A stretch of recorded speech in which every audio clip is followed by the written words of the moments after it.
I still have a pair of shoes in my closet from 1983. Perfect leather. Beautiful stitching. My feet are too swollen to wear them now. I keep telling myself I'll get rid of them. But I never do.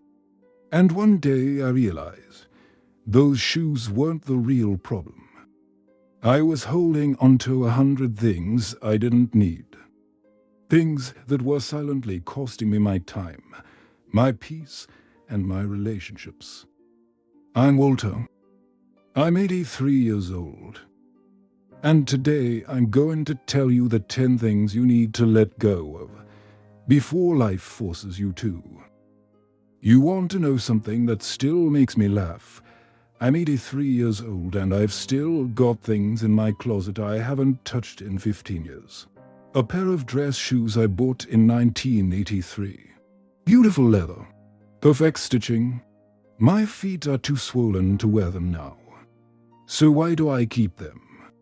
Because letting go is something none of us are naturally good at. I'm going to tell you about 10 things you need to sell before you retire, or give away, or simply release. And I'm not talking about your baseball card collection or your grandmother's dishes. I'm talking about the things that are quietly running your life. The things that own you while you're convinced you own them. I learned most of this too late. I'm telling you now, so maybe, just maybe, you don't have to learn it the hard way like I did. Number 1. Sell the house that's too big for your life now. My friend Carl, God rest him, he passed in 2019, 92 years old, strong man, worked in construction his whole life. He had this house in New Jersey. 4 bedrooms, finished basement, a backyard with a peach tree he planted in 1967. He raised 4 kids in that house. By the time Carl was 85, he was living in 3 rooms. Kitchen, bedroom, bathroom. The rest of the house was just dust and memories he couldn't reach because the stairs destroyed his knees.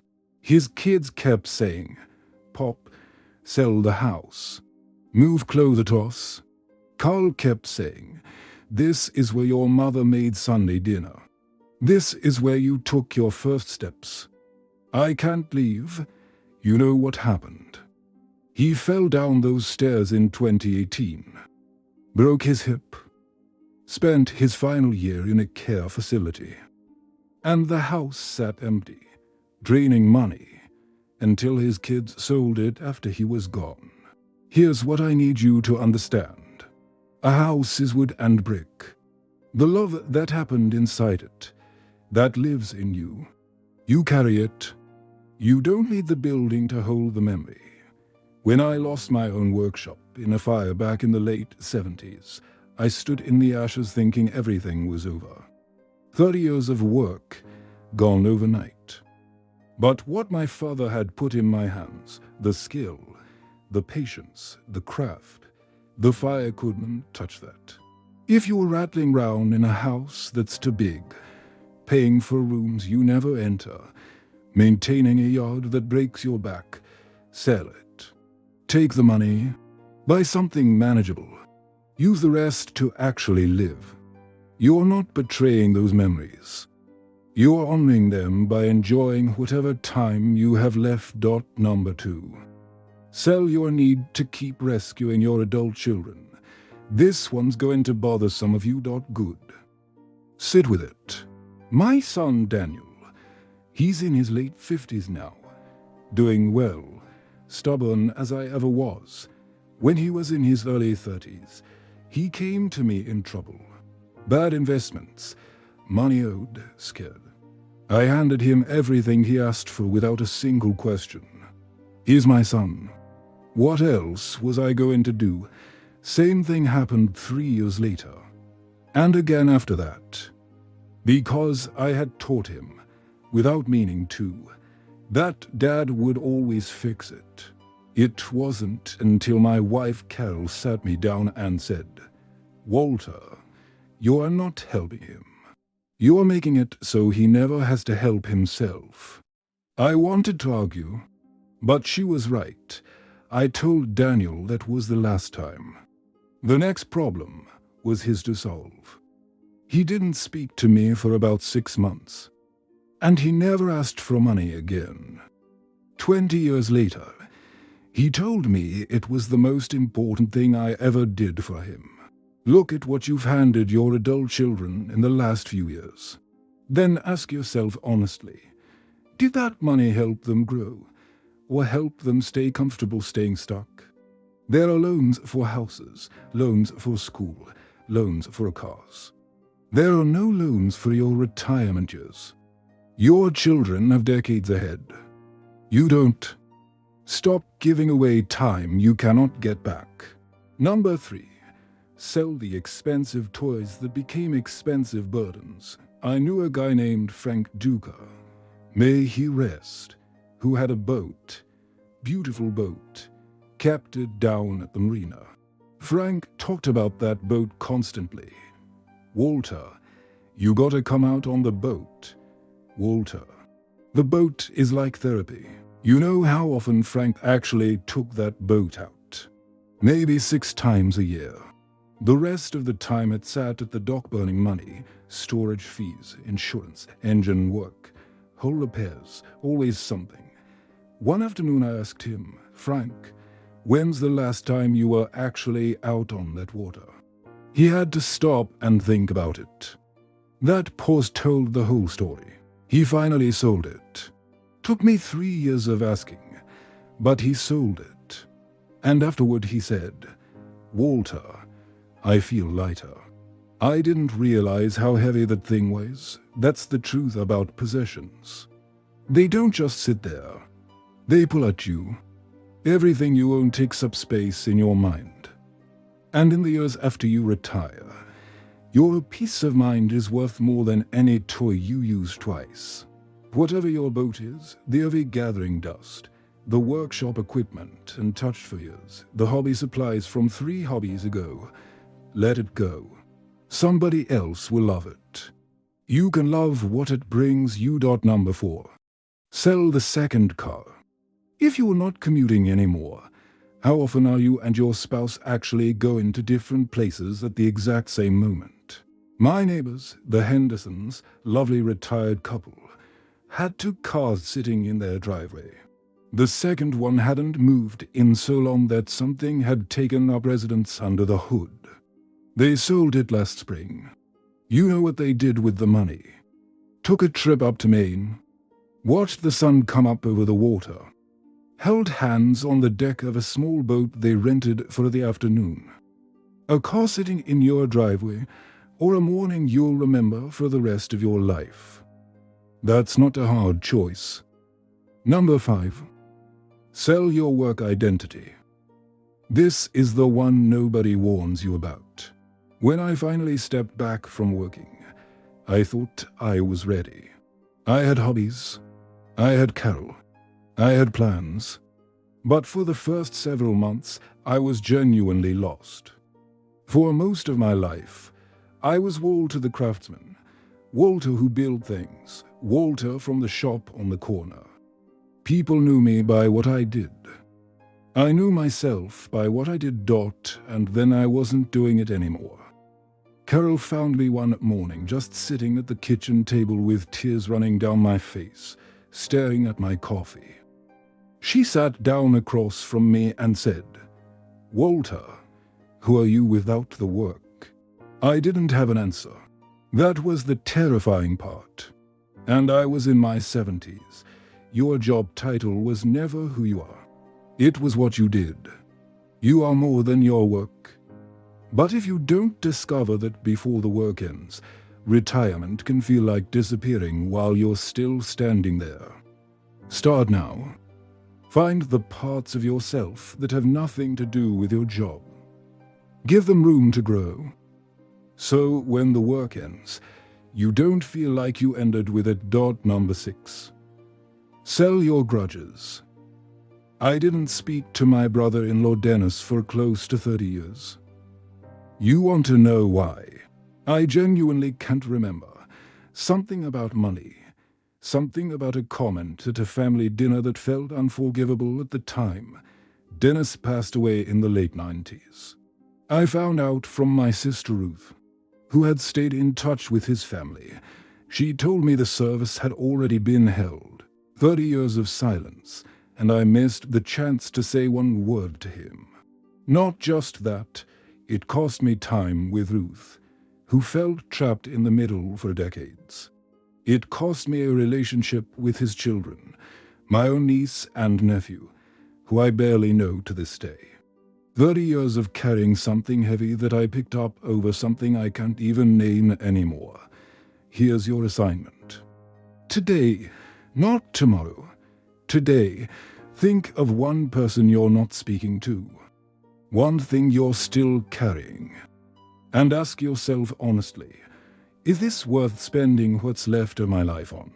Pick up the phone. Write the letter. Swallow your pride. Pride is the most expensive thing most of us own, and it pays us absolutely nothing. Number 7. Sell your fear of what other people think. When I remarried later in life, people had opinions. My neighborhood had opinions. Some people in my own family had opinions. They talked, and you know what I did? I held my wife's hand and walked down the street like we belonged there. Because we did. Because I had already lost people I loved, and I had already spent too many years being cautious about how things looked to people who weren't living my life. I wasn't going to waste another day performing for an audience that didn't love me. Here's the truth most people figure out too late. Almost nobody is thinking about you as much as you think they are. They're too busy worrying about what you think of them. Stop performing for a crowd that isn't watching. Wear the strange shirt. Take the art class. Dance badly at the wedding. The opinions of people who don't love you are worth nothing. The people who do love you just want you to be happy. Number 8. Sell your need to control everything. My daughter Louise, sharp woman, calls me every Sunday without fail. When she was raising her own kids, I had an opinion about everything. How she was feeding them, where they were going to school, what they were watching. One afternoon she said, "Dad, I love you, but you need to let me do this. These are my children. Let me make my own mistakes." It stung. Because she was right, and I didn't want her to be right. I wanted to protect her from every wrong turn. But that's not love. That's control. And control slowly pushes away the people you're trying to hold. You can offer wisdom. You cannot force anyone to receive it. You can love people deeply without being able to live their lives for them. The tighter you grip, the more slips through your fingers. Trust the people you raised. Let them fall sometimes. They'll get back up. That's what people do. Number 9. Sell your perfectionism. I spent decades doing careful, precise work, and I was proud of it. But I also spent years lying awake over small mistakes that nobody else ever noticed. A stitch slightly off, a detail not quite right, work I'd done 20 years earlier. And I was still cringing at flaws only I could see. What a waste of worry. Done is better than perfect. A life lived with honest mistakes in it is worth more than a life not started because you were afraid of getting something wrong. My father used to tell me the work doesn't have to be flawless. It just has to hold together and get someone where they need to go.